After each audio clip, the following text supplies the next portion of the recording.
Oh. I was like, wow, that thing's really not charging. And I looked and I was like, it's not plugged in. Yeah, I can do a little bit smoother anyways, I think.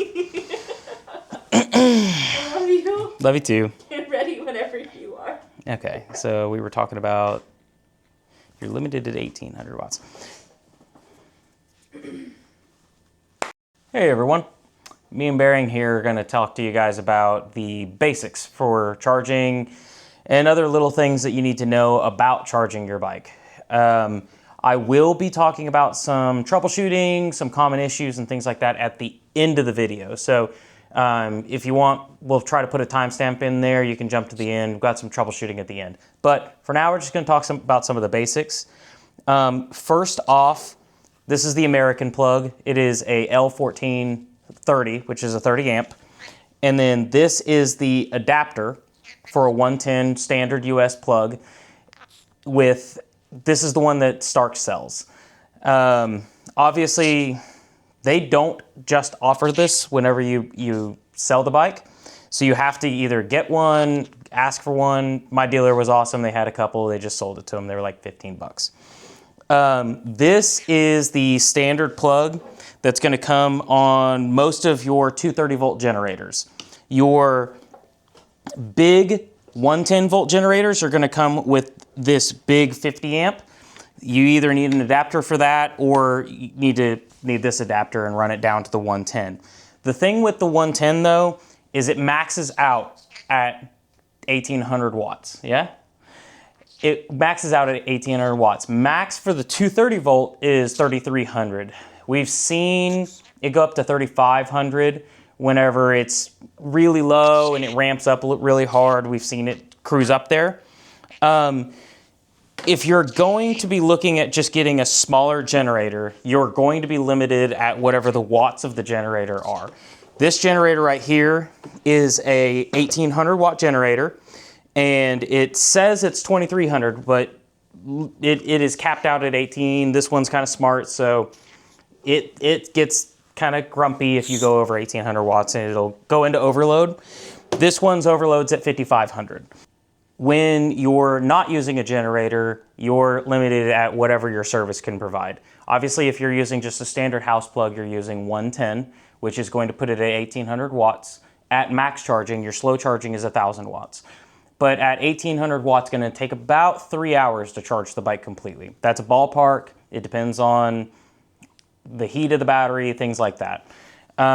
If you have 230 volt, I've seen a couple of people use like a dryer vent plug and an adapter to this from the dryer vent plug and things like that. You can use that. Your other options to go are, we have like a battery with an inverter, and you have a battery bank. Now, I'm going to plug it in just because it'll show you that it's charging and everything, but the downside with the battery banks is, this one being a good example, retail is about 700 bucks, but they're on sale occasionally for 350 to 500. This is 1000 watt hour. Sorry, it's 1000 watt hour. This battery is 6.5 thousand. It's 6500 watt hours. Obviously, this is only a sixth of this. So this is just going to be a little bump. Even this big old chunky battery, it's about 500 bucks, and then you still need an inverter, an external charger, things like that. It's the cheapest way for you to not have a generator to be a battery bank, is to build your own.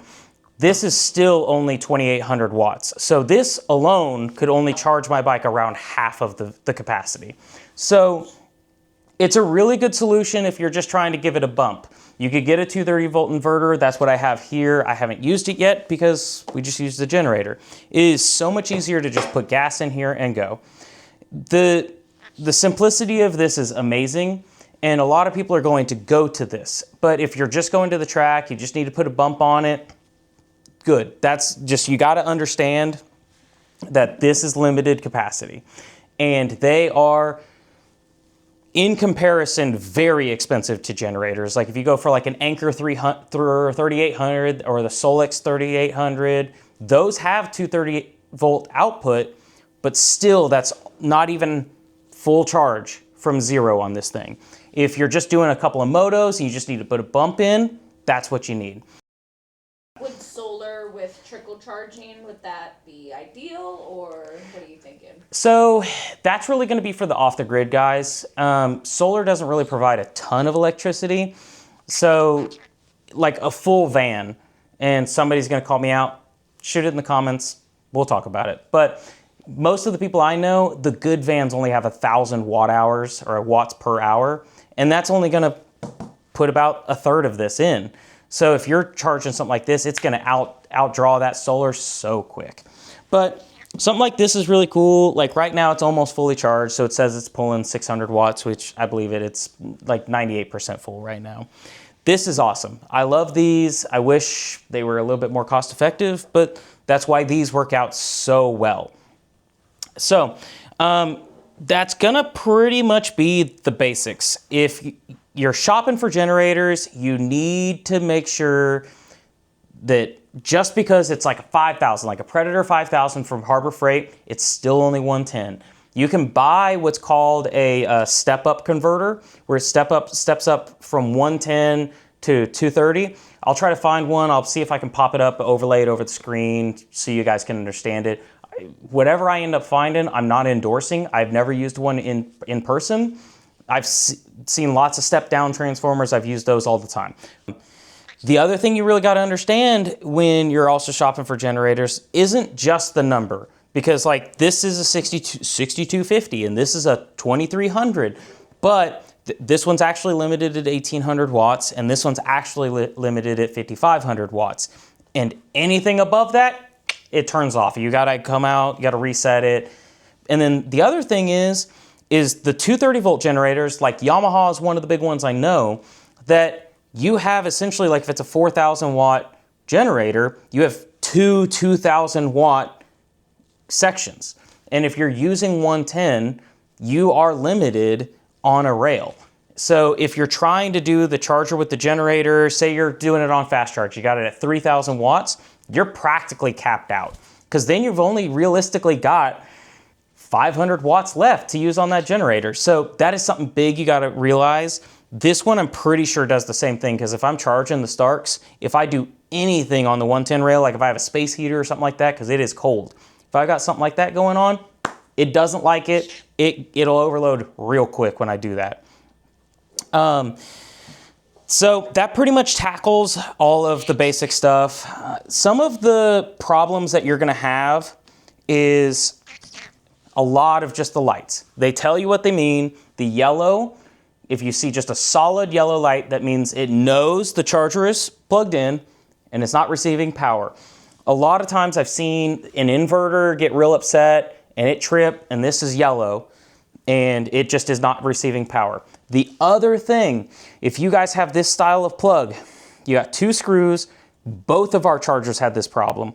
The wires were not fully seated into the caps and one of them had melted. So when I plugged it into the 110